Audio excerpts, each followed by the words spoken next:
బేబీజీ అమరావతి వెంచర్లో freedom from registration charges జనవరి 26 వరకు మాత్రమే. Call 040-690-32244. Raised a very important point because I think that's a relevant point, especially for people who are looking at investing in India as fresh investments, or even people who are looking at incremental investments.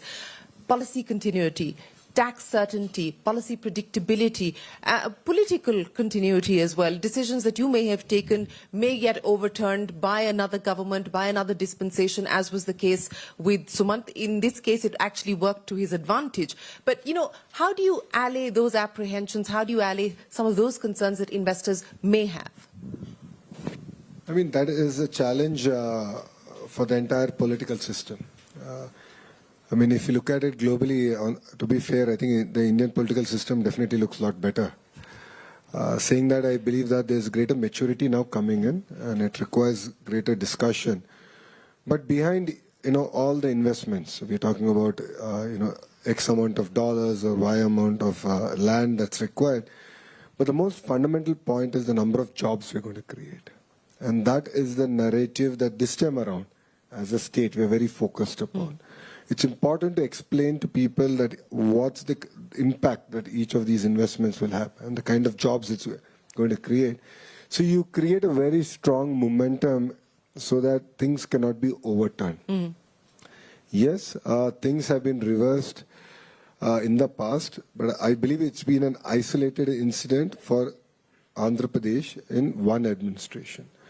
But look at it. Look at Hyderabad. What are the foundations that Mr. Naidu laid in 94 have been continued. And look at the city today. Look at the state today. It has the highest per capita income in India. Because the narrative was set.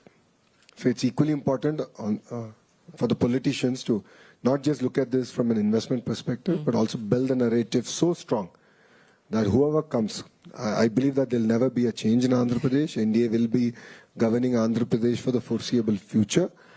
Saying that it's important to ensure that a strong narrative is there and we are able to convince people at every point as we go forward. And that's an important point that you make. So I just want to build a little bit on this narrative that you want to build on the back of the jobs that these investments will create. What's part of that package? Jobs, of course, will be one pillar, but what's part of the package that you're going to be communicating, not just domestically, but internationally as well?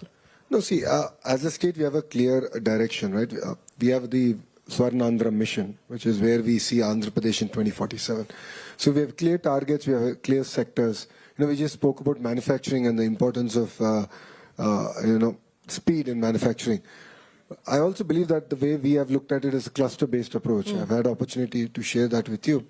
And that's where we're working with Renew, and they've been supporting our initiative on a rapid prototyping center, which we want to bring in from Sydney and bring it into their ecosystem. So we are working on a very cluster-based approach where there's a tight integration between verticals and horizontals. Horizontal is education, certification, and so on and so forth. Verticals are all the different components and the players who are there who make up the entire ecosystem, which I truly believe is missing in India as we speak. And that's why we are struggling with manufacturing. We are not at the pace at which we should be as a nation. And I believe the experiment that we are doing in Andhra Pradesh could be a model that can be replicated in India. Sanjay, I want to go back to the point that was just being made there by Lokesh about jobs and the importance of tying that up to the narrative of drawing in investments. There's a lot of concern around AI and what AI could do to jobs, but equally there's optimism around the kinds of new jobs that AI could perhaps create. We've seen that happen with YouTube. We've seen a whole creator economy blossom on account of the opportunities that has thrown up. But as we ready ourselves for this AI future, what will the imperatives be from your standpoint that we need to focus on, states like Andhra Pradesh, other states, India needs to focus on? I think that's a good point. Before I get there, I just want to answer one question which Sumanta raised, or the point there. He has Lokesh's number, I don't. But still, I'm going to get you to start a WhatsApp group now. The speed is still the same.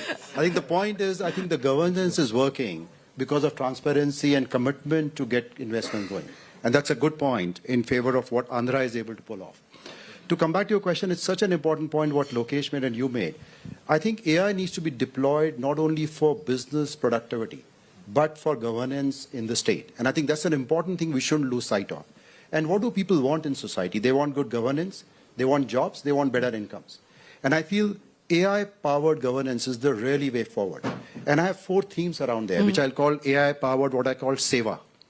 The S stand for Sarkar. Run a better Sarkar. I think RGTS is a good example of what you do in Andhra, but I think to me that needs to become for every person in the state. Everybody should see I can reach out even without having a number, get my problem solved, and find the right information. Second is E, which is e-safety or e-security. The biggest issue in the future would be that there will be the challenges on cybersecurity and information and data. How do you ensure that AI is used to power that? The third is W, which is workforce. We need to have AI-ready workforce. We need to get our young children to use AI from a young age and teachers, so that we have that workforce ready from 5 years and 10 years from now. And third is what I call A is agriculture, health, mobility, but transform all these. Because we can improve productivity of agriculture using AI. We can transform health using AI. We can transform mobility using AI. Or urban development using AI.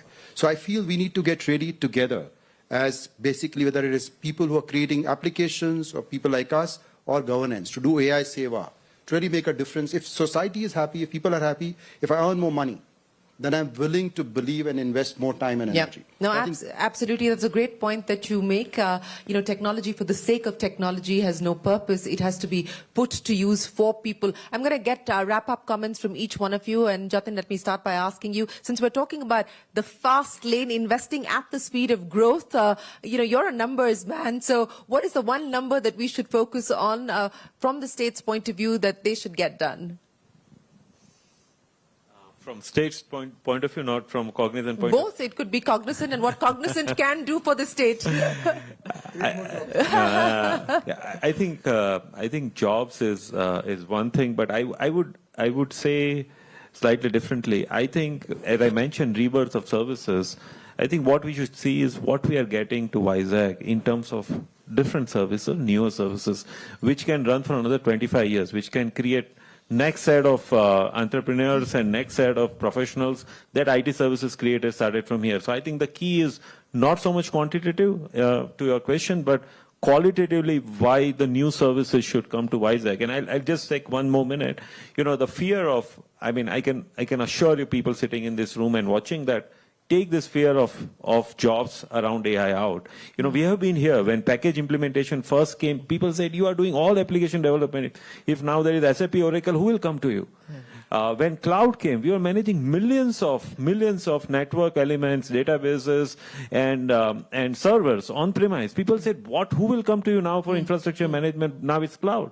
So why AI should be different? Let's just take on. We have built an industry which has grown every year for the last 25 years. AI, I'm telling you, is a rebirth. It's a rejuvenation of the industry that we want to bank on. Well, so don't get carried away by the obituaries that are being written on account of AI, of many sectors and many jobs and tasks. So Ketu, your prescription for the road ahead. I think the simple prescription is, I think Lokesh said something really important. How do you build the ecosystem that can deliver on a particular vertical? So let me give you an example. I can go to Shenzhen and design a drone, get the software for it, scale it up, and launch it in 4 weeks or less. So the first thing is to decide which areas are you going to compete on. Now, what does it require? I'm a supply chain guy, so it's a pretty boring business. We go all the way from product design to planning to distribution to assembly to energy and bring it all together. And then the last most important thing is talent. There is no shortage of talent in India right now. But the other areas, you have to decide that I'm going after this sector and I'm going to reduce the time.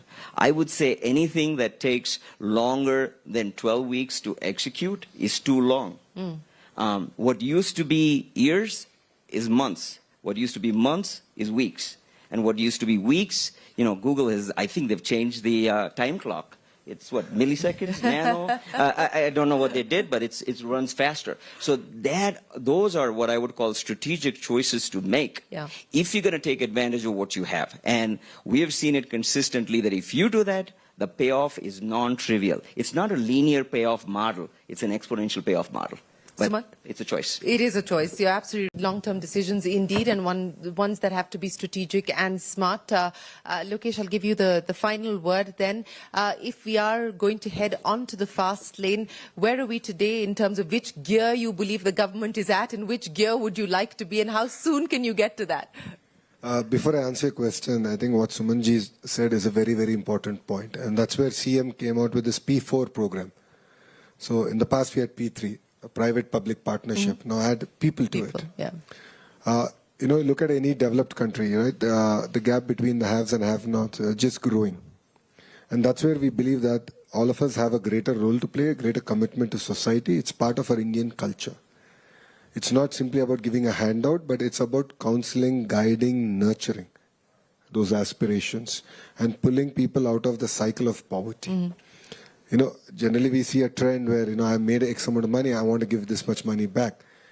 Yes, that is important, but more important is people committing time to pull people out of that cycle. So that's something that we are pioneering in the state of Andhra Pradesh, and it's a passion project again for our Chief Minister, Mr. Naidu. So as a state, coming back to your question, I believe we are still in second gear. I don't believe we are in the sixth gear. I see that my secretary has walked out on me now.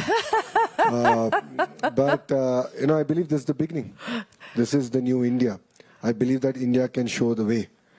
I believe that India can lead in clear sectors. And if India has to lead, states have to lead.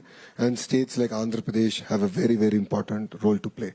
And I keep telling my entire team, the group of ministers which I chair, that there is, if no risk, no reward and no story. We heard 3 stories today. And all this happened in 18 months. Because all of us together decided to challenge what the norm is.